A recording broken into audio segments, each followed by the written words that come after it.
Sir ஆம்பளை பொம்பளை ரத்தம் சதை எல்லாருக்கும் ஒண்ணுதான் சார். உடம்புல ஏற்படுற வழியை விட மனசுல ஏற்படுற வழி தான் சார் அதிகம். இப்ப திடீர்னு யாருமே இல்ல, நீங்க ஒரு அனாதைன்னு சொன்னா உங்களுக்கு எப்படி சார் இருக்கும்? எனக்கு அப்படிதான் சார் இருக்கு சார். வாழ்ந்த வாழ்க்கைய மறந்துடலாம் சார். ஆனா இப்படி எல்லாம் வாழ போறோம்னு நினைச்சிட்டு இருந்த வாழ்க்கை கிடைக்கலன்னா வாழவே முடியாது சார். நடந்து சின்னால் தேவதை நானோ மேடையாகி போகிறேன்.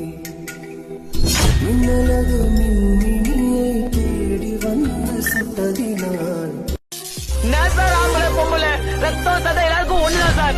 உடம்புல ஏற்படுற வழியை விட மனசுல ஏற்படுற வழி தான் சார் அதிகம். இப்ப திடீர்னு யாருமே இல்ல, நீங்க ஒரு அனாதைன்னு சொன்னா உங்களுக்கு எப்படி சார் இருக்கும்? எனக்கு அப்படிதான் சார் இருக்கு சார். வாழ்ந்த வாழ்க்கைய மறந்துடலாம் சார். ஆனா இப்படி எல்லாம் வாழ போறோம்னு நினைச்சிட்டு இருந்த வாழ்க்கை கிடைக்கலன்னா வாழவே முடியாது சார். நடந்து சின்னால் தேவதை நானோ மேடையாகி போகிறேன். மின்னலது மின்மினியை தேடி வந்த சட்டதினால்